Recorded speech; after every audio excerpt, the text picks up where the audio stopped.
Second pillar, economy. It is said of nature that she knows no vacuum.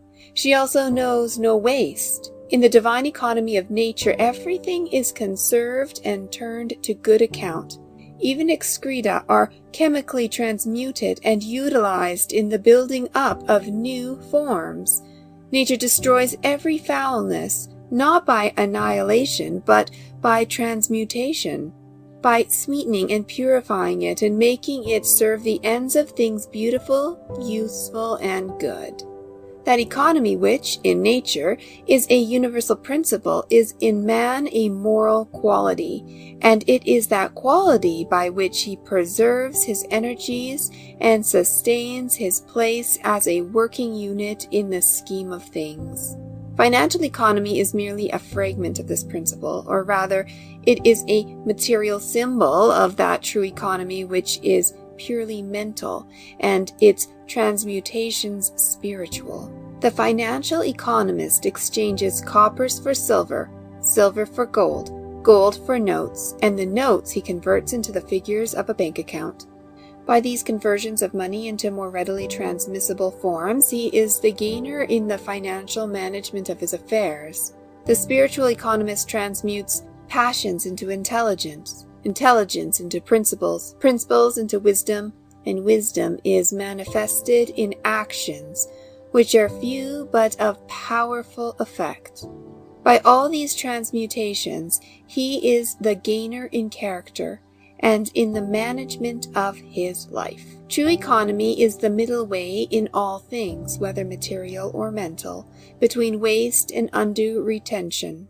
That which is wasted, whether money or mental energy, is rendered powerless. That which is selfishly retained and hoarded up is equally powerless. To secure power, whether of capital or mentality, there must be concentration, but concentration must be followed by legitimate use. The gathering up of money or energy is only a means. The end is use, and it is use only that produces power. An all-round economy consists in finding the middle way in the following 7 things: money, food, clothing, recreation, rest, time, and energy. Money is the symbol of exchange and represents purchasing power. He who is anxious to acquire financial wealth, as well as he who wishes to avoid debt, must study how to apportion his expenditure in accordance with his income, so as to leave a margin of ever-increasing working capital, or to have a little store ready in hand for any emergency. Money spent in thoughtless expenditure, in worthless pleasures or harmful luxuries, is money wasted and power destroyed. For, although a limited and subordinate power, the means and capacity for legitimate and virtuous purchase is, nevertheless, a power, and one that enters largely into the details of our everyday life. The spendthrift can never become rich, but if he begins with riches, must soon become poor. The miser, with all his stored-away gold, cannot be said to be rich, for he is in want, and his gold, lying idle, is deprived of its power of purchase. The thrifty and prudent are on the way to riches, for while they spend wisely, they save carefully, and gradually enlarge their sphere as their growing means allow. The poor man who is to become rich must begin at the bottom, and must not wish nor try to appear affluent by attempting something far beyond his means.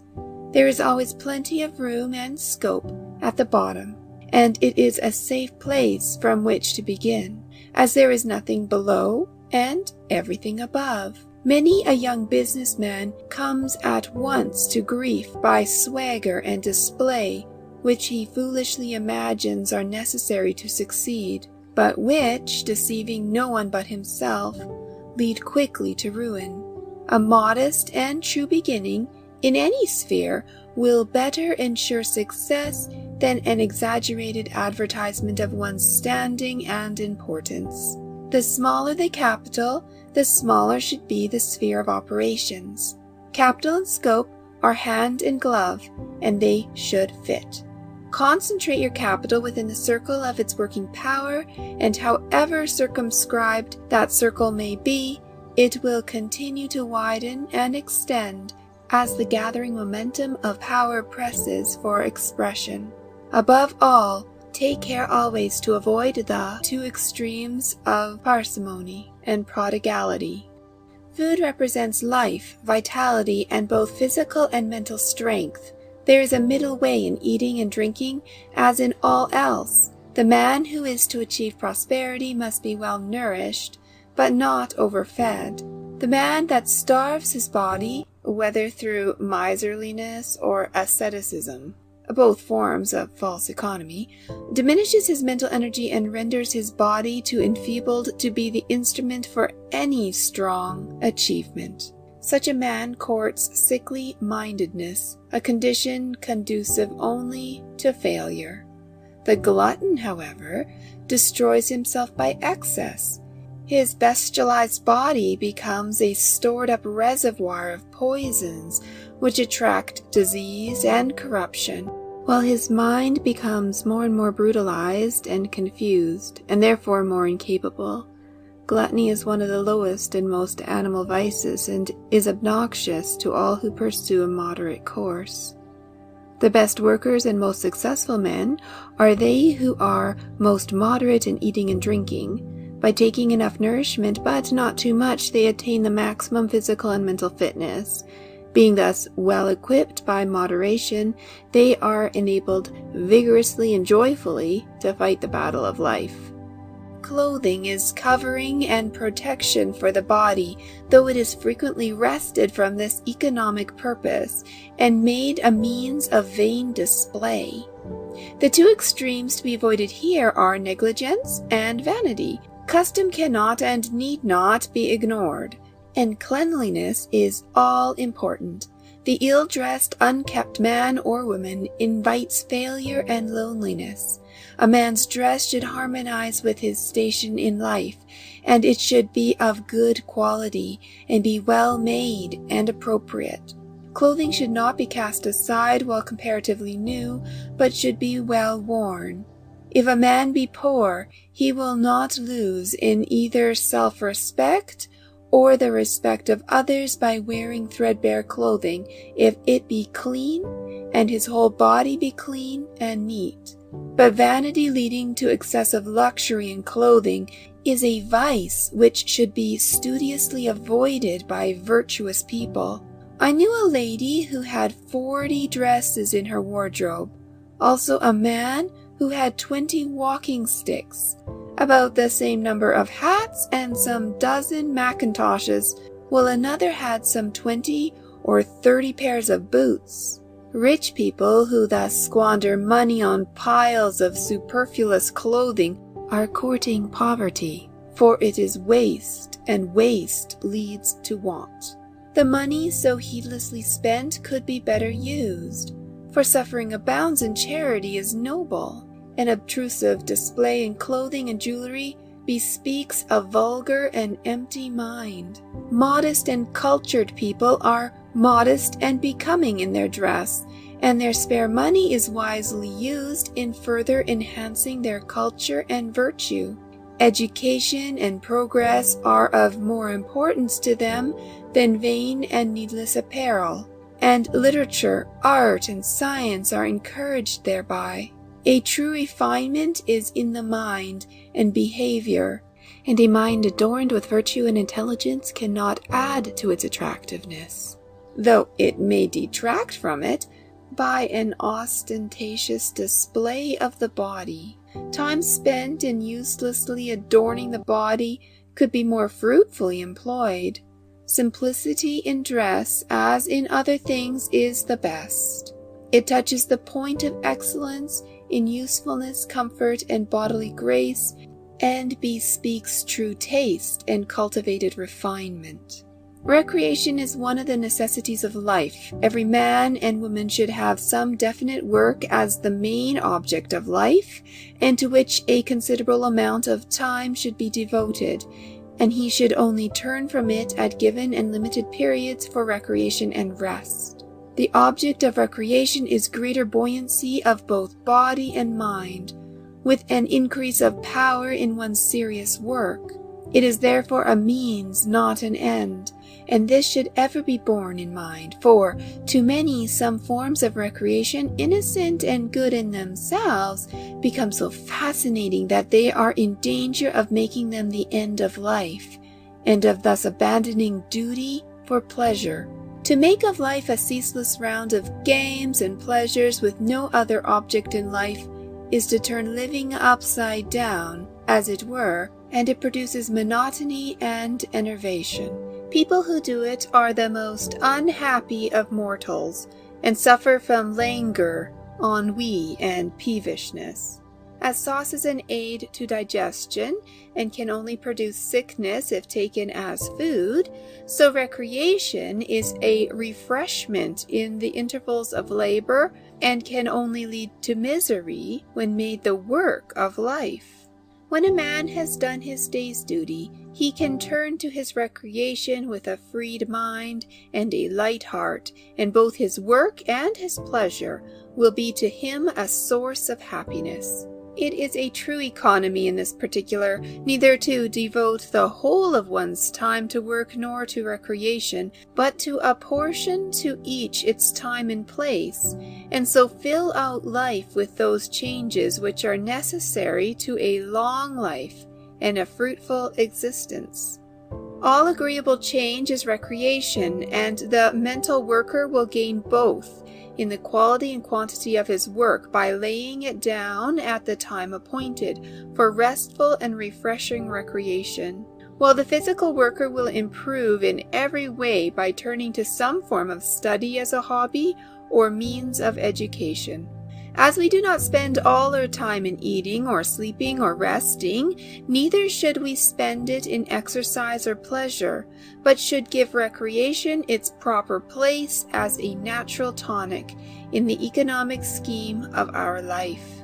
Rest is for recuperation after toil. Every self-respecting human being should do sufficient work every day to make his sleep restful and sweet, and his rising up fresh and bright. Enough sleep should be taken, but not too much. Overindulgence on the one hand or deprivation on the other are both harmful. It is an easy matter to find out how much sleep one requires by going to bed early and getting up early, rising a little earlier every morning if one has been in the habit of spending long hours in bed. One can very soon accurately gauge and adjust the number of hours he or she requires for complete recuperation. It will be found, as the sleeping hours are shortened, that the sleep becomes more and more sound and sweet, and the waking up more and more alert and bright. People who are to prosper in their work must not give way to ignoble ease and overindulgence in sleep. Fruitful labor, and not ease, is the true end of life, and ease is only good insofar as it subserves the ends of work.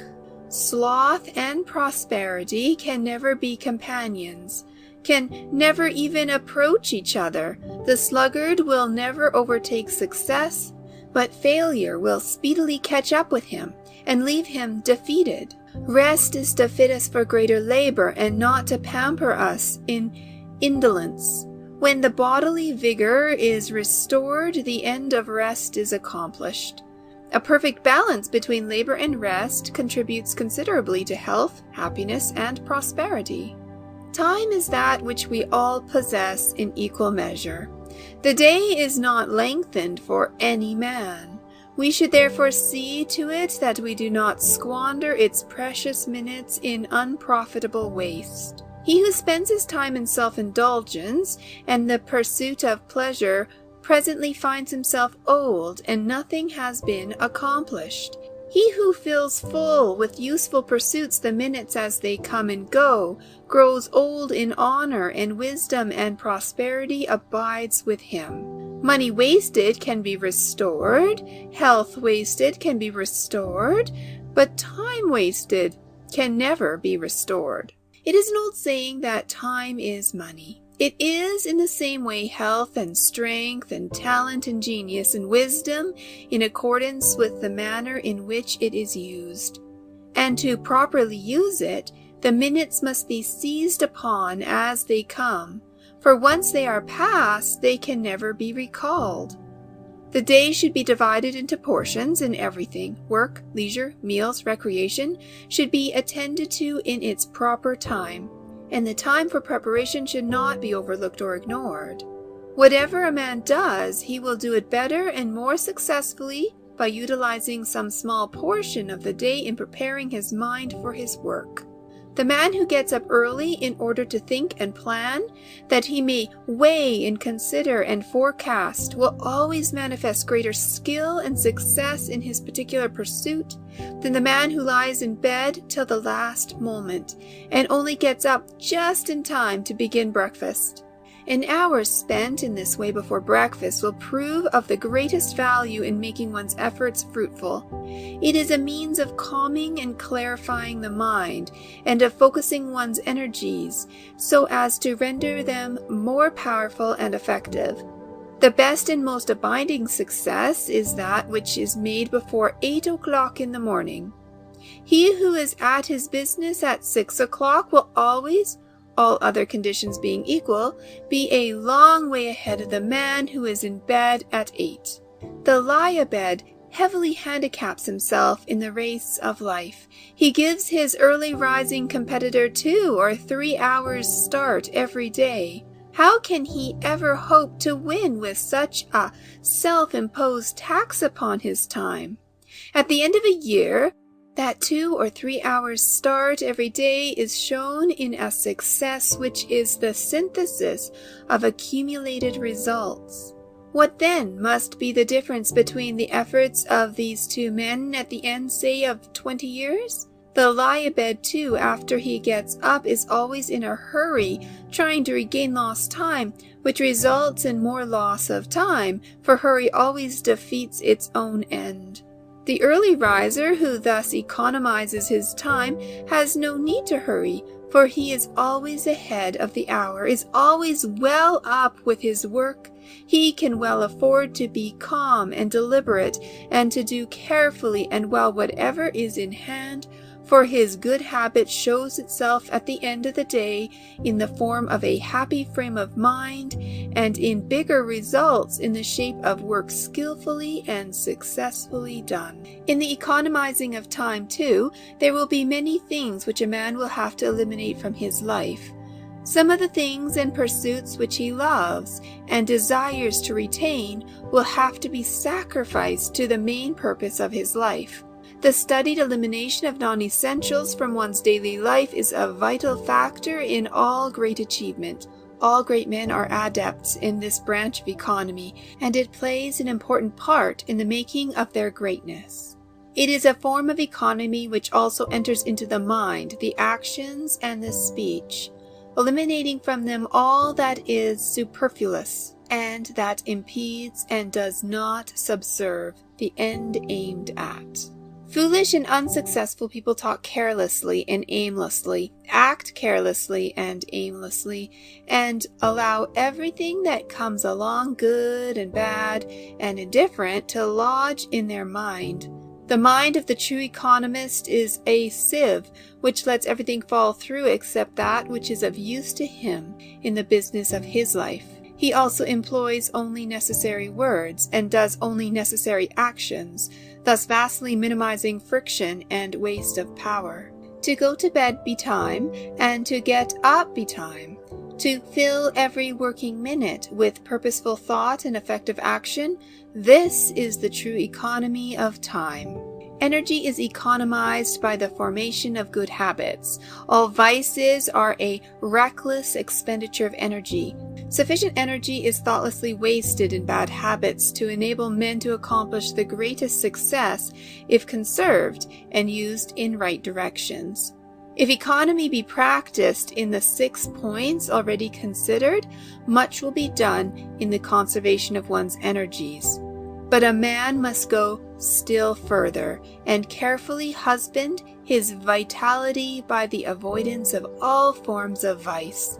And by vice is meant not only all forms of physical self-indulgences and impurities, but also all those mental vices such as hurry, worry, excitement, despondency, anger, complaining, and envy, which deplete the mind and render it unfit for any important work or admirable achievement. They are common forms of mental dissipation which a man of character should study how to avoid and overcome. The energy wasted in frequent fits of bad temper would, if controlled and properly directed, give a man strength of mind, force of character, and much power to achieve. The angry man is a strong man made weak by the dissipation of his mental energy. He needs self-control to manifest his strength. The calm man is always his superior in any department of life, and will always take precedence of him, both in his success and in the estimation of others. No man can afford to disperse his energies in fostering bad habits and bad tendencies of mind. Every vice, however apparently small, will tell against him in the battle of life. Every harmful self-indulgence will come back to him in the form of some trouble or weakness. Every moment of riot or of pandering to his lower inclinations will make his progress more laborious, and will hold him back from scaling the high heaven of his wished-for achievement. On the other hand, he who economizes his energies and bends them towards the main task of his life will make rapid progress, and nothing will prevent him from reaching the golden city of success. It will be seen that economy is something far more profound and far-reaching than the mere saving of money. It touches every part of our nature in every phase of our life. The old saying, "Take care of the pence, and the pounds will take care of themselves," may be regarded as a parable. For the lower passions of men are not bad of themselves when regarded as native energy. It is the abuse of that energy that is bad. And if this passional energy is taken care of and stored up and transmuted, it reappears as force of character.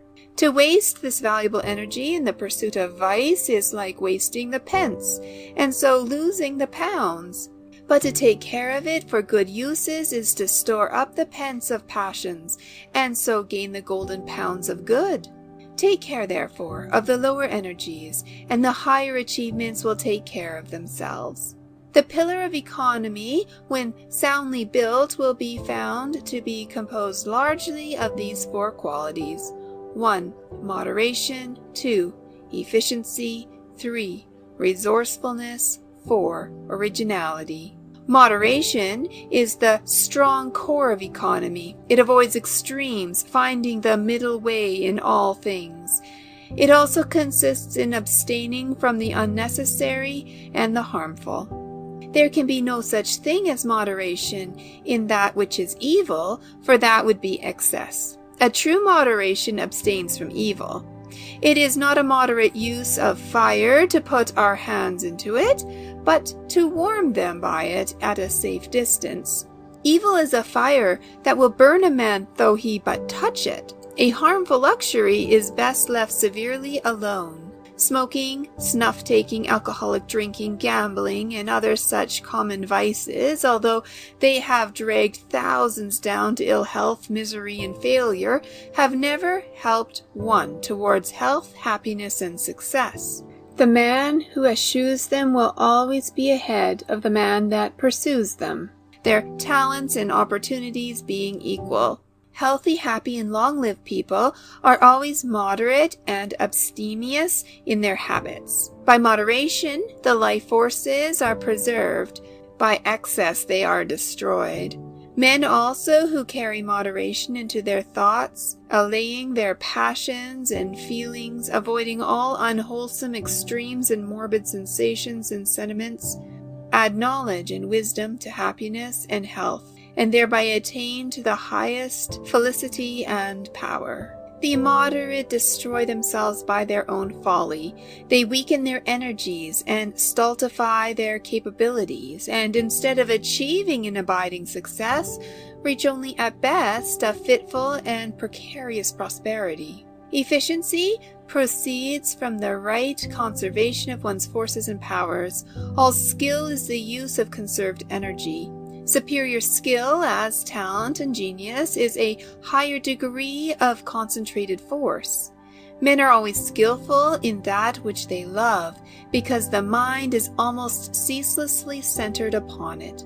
Skill is the result of that mental economy which transmutes thought into invention and action. There will be no prosperity without skill, and one's prosperity will be in the measure of one's skill. By a process of natural selection, the inefficient fall into their right places among the badly paid or unemployed. For who will employ a man who cannot or will not do his work properly?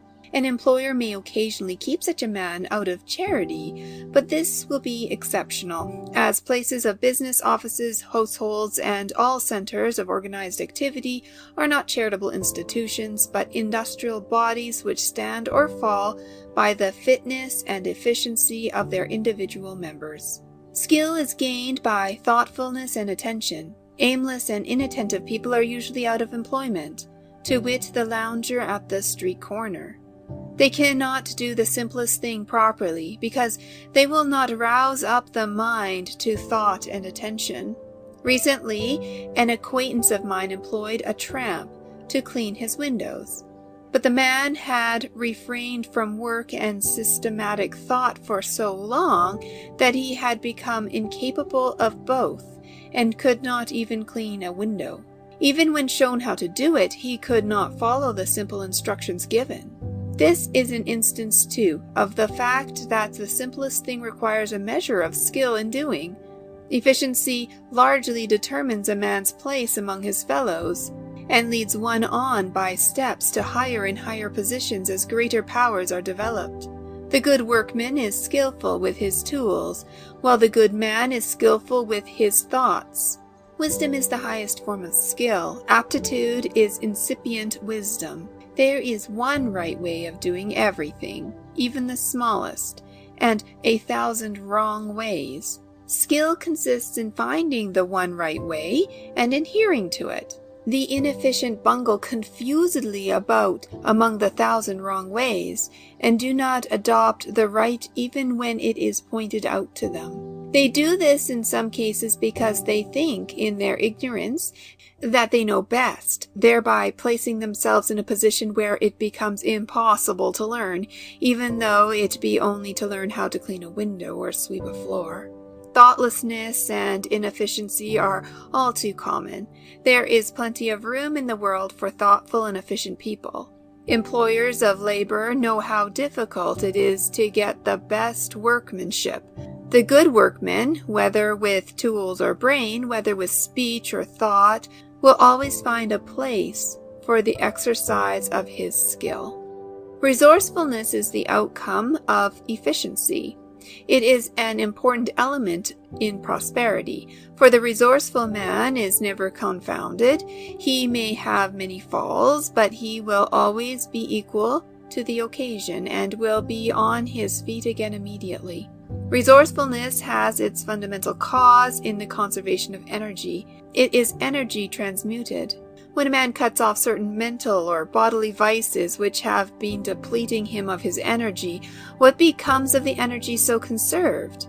It is not destroyed or lost, for energy can never be destroyed or lost.